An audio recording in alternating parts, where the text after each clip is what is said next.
Fala aí pessoal, sejam bem-vindos ao canal Brazilian Dev, meu nome é Paulo Raoni, esse é mais um vídeo da série JavaScript Básico. E nesse vídeo vai ser a terceira parte do assunto funções. Bom, nesse vídeo agora a gente vai mostrar um pouco sobre alguns exemplos bem simples, tá? Sobre o uso de funções. Nos últimos dois vídeos a gente falou um pouco sobre a estrutura das funções, depois a gente falou um pouco também de como a gente pode fazer algumas outras formas de declaração, alguns outros conceitos que a gente falou, do parâmetros, o retorno de uma função, né, o que é um argumento, né? E agora a gente vai fazer uma revisão, tá, com exemplos mais práticos, ok? Então esse primeiro exemplo aqui que a gente vai ver agora é um exemplo de soma, uma função que vai fazer uma soma, tá? Aqui, nesse exemplo, a gente está vendo que a gente tem uma declaração clássica, certo? Que a gente utiliza a palavra-chave function, o nome da função, né? Abre parênteses, passa os parâmetros e fecha parênteses. Aqui é um detalhe também, que quando você quiser passar os parâmetros, um parâmetro somente, você não precisa usar a vírgula. Você coloca desse jeito. Porém, se você quiser passar mais de um parâmetro, aí você vai enumerando eles com vírgulas, ok? Dessa forma aqui. E a gente conseguiria colocar vários números aqui. Então agora a gente vai fazer o seguinte, vamos executar esse código. Aqui a gente tem alguns exemplos, tá? Eu tenho console.log aqui, a soma. Eu vou passar a função soma aqui dentro, tá? Console.log. Percebam que eu estou passando dois argumentos, certo? E aqui a minha função ela aceita dois argumentos. Cada parâmetro vai receber um argumento. Se eu colocasse, por exemplo, aqui mais um 15, o que vai acontecer? Simplesmente a minha função vai ignorar esse último 15 e vai pegar somente esses dois aqui, tá? É simplesmente isso que vai acontecer. Então, primeiramente, eu vou abrir aqui, então, Node functions.js e a gente agora vai ver os resultados aqui, ok? Então, aqui no primeiro console.log a gente tem a soma, que ele vai receber os parâmetros, e aqui dentro vai acontecer o seguinte, eu estou declarando uma constante soma também, né? Poderia ser qualquer outro valor aqui, vamos botar sum, né? E eu vou retornar esse sum, ok? Para ficar um pouco diferente, a gente não tem que ficar utilizando o mesmo nome. E aí ele está retornando, vou executar de novo aqui, ele está retornando essa soma aqui, que vai ser o primeiro parâmetro mais o segundo parâmetro. Ele está somando esses dois parâmetros aqui. Então, independente do valor que eu passar aqui, ele vai sempre somar e vai sempre retornar um valor para esses dois parâmetros. Isso aqui é considerado uma função pura, porque eu passo valores e retorno sempre o mesmo. Se eu passar os mesmos valores, eu vou sempre retornar os mesmos valores, tá? Aqui, no caso, eu estou fazendo criando uma outra variável, né? No caso, uma constante, e estou atribuindo valor para dentro dessa constante. Depois eu faço o log na tela dessa constante, tá? Que recebeu o valor dessa função aqui. Então é a mesma coisa, tá? Só que de uma forma diferente, uma outra forma de fazer a mesma coisa. Nessa última parte aqui, o que eu fiz? Eu peguei o resultado, tá? Dessa constante que eu tinha já utilizado. Repare que eu estou somando aqui, tá? O valor 10. E acontece o seguinte, que eu não estou reatribuindo essa constante. Então você pode trabalhar tranquilamente com a constante, desde que você não faça reatribuições. Porque se você pegasse, por exemplo, e tentasse fazer isso aqui, ó, resultado, vou reatribuir, colocar aqui uma string vazia, se eu tentar fazer isso aqui, vou executar novamente, repare que vai dar um erro, tá? Porque ele está dizendo que eu estou tentando reatribuir uma constante, tá? E isso não pode, não é permitido. Bom, agora a gente vai fazer o mesmo exemplo aqui, só que utilizando uma função anônima. Repare que eu estou fazendo a atribuição de uma função para dentro de uma constante. Lembrando também que a constante ela não pode ser retribuída, certo? Então aqui a gente vai pegar o valor do retorno dessa função e vai colocar na tela com o método log. Bom, eu não sei se você reparou, mas nossa função aqui está um pouco menor do que a anterior, certo? Aqui a gente tinha uma constante, uma const sum, que recebia num1 mais num2. Só que eu tirei essa constante justamente para mostrar que a gente consegue fazer com um código menor. E isso é bom porque ajuda a gente a ler mais rápido o código e ajuda a gente a ser mais produtivo, porque a gente escreve menos e faz muito mais. Aqui no caso, o que está acontecendo? A mesma coisa que a anterior, tá? Eu vou abrir o terminal, tá? E vou executar de novo. E repare que tem um erro aqui, certo? Eu vou analisar esse erro rapidinho aqui. É bom, é importante, eu vou deixar alguns erros, eu não vou passar todos os erros aqui, porque senão o nosso vídeo fica muito grande, tá? Mas alguns erros eu vou permitir que aconteça para mostrar para vocês que essa é a vida de programador. Você vai ter que lidar com erros e vai ter que tentar consertar.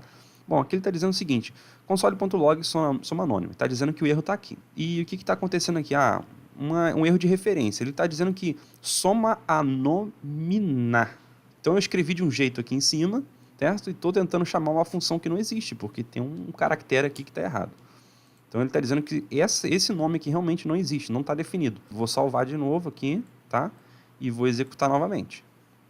Deixa eu só puxar aqui, vou executar novamente.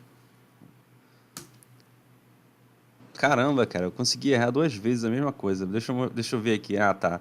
Eu coloquei anônima agora. Ficou faltando então aqui um M, né? Anônima. Então vou salvar, agora vai. Vou executar novamente. Deixa eu subir mais um pouco aqui. Vou botar aqui. O comando já está salvo, só executar. Bom, ele pegou 20, né? Somou com 20 e deu 40. Esse é o nosso resultado dessa nossa função anônima aqui. Bom, dando sequência nos nossos exemplos de função, a gente vai fazer a mesma função de soma aqui, só que agora utilizando uma arrow function. A gente vai estar fazendo aqui a declaração dessa constante, soma arrow, e a gente está atribuindo essa arrow function para dentro dessa constante. Ela tem esse nome por causa dessa setinha aqui. E a gente sabe também que a gente não precisa da palavra-chave function para poder declarar uma função arrow function. Tá? E a gente simplesmente coloca, abre, fecha, parênteses, e coloca a setinha. E essas chaves aqui a gente sabe também que não precisa quando a gente utiliza somente uma linha. Nesse caso aqui a gente está utilizando uma linha de código para o retorno. Então a gente não precisa fazer desse jeito aqui, a gente pode fazer de um jeito ainda mais simples. A gente pode fazer desse jeito aqui, que é a mesma coisa que está aqui em cima, só que de uma forma ainda mais reduzida. Quando a gente quiser retornar e tiver só uma linha, a gente não precisa colocar a palavra-chave return, a gente coloca do jeito que está aqui. Então vou fazer os dois, né, no caso. Vou descomentar aqui. E vou descomentar aqui embaixo também para a gente executar e testar esses 2 códigos aqui. Bom, vamos abrir agora o terminal então para a gente executar esse código. Node functions.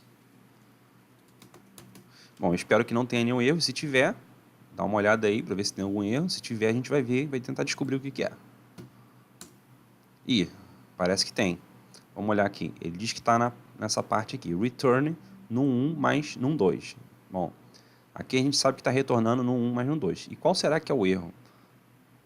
Ah, olha só. A gente deixou de passar aqui os parâmetros. Como é que ele vai saber quem é no 1 e quem é no 2? Eu estou até passando os valores aqui, ó. Só que ele não está armazenando em lugar nenhum. Por isso que eu preciso passar meus parâmetros para quando eu fizer passar o meu argumento para a minha função, o parâmetro receber esse argumento, certo? O parâmetro, lembrando que é uma variável. Então aqui em cima o erro já teria solucionado. Só que aqui embaixo a gente também está executando essa função aqui de baixo. Então eu vou passar os parâmetros também, no 1 e no 2. Vou salvar de novo, ok? E agora eu vou executar novamente. Já salvou o comando. Vamos lá. Olha, ele está me dizendo que not a number. O que será que está esse valor? Bom, se você está prestando atenção, você também sabe que também tem mais um erro nesse código. Vamos ver? Vamos olhar aqui. Por que ele está retornando not a number? Vamos ver. Bom, ele está fazendo o seguinte aqui. Eu estou dizendo que eu estou passando 2 parâmetros, certo? E lembra que os parâmetros a gente passa por vírgula. Bom, e aqui quando eu vou chamar a função, eu não estou passando por vírgula. Como é que ele vai saber que eu estou passando esses 2 números aqui para cada parâmetro? Então, mais um erro aqui, hein? A gente tem que passar uma vírgula, certo?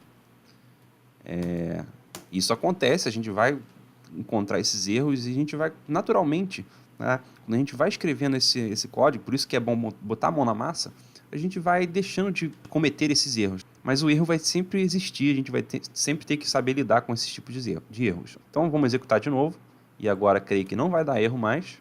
Deixa eu subir mais um pouco aqui. Bom, agora sim, né? Agora ele retornou, teve o retorno que a gente queria, né? Aqui em cima ele somou 100 mais 50, 150, aqui foi 200 com 200, que foi 400. E deixa eu falar mais uma coisa aqui, antes de terminar o vídeo.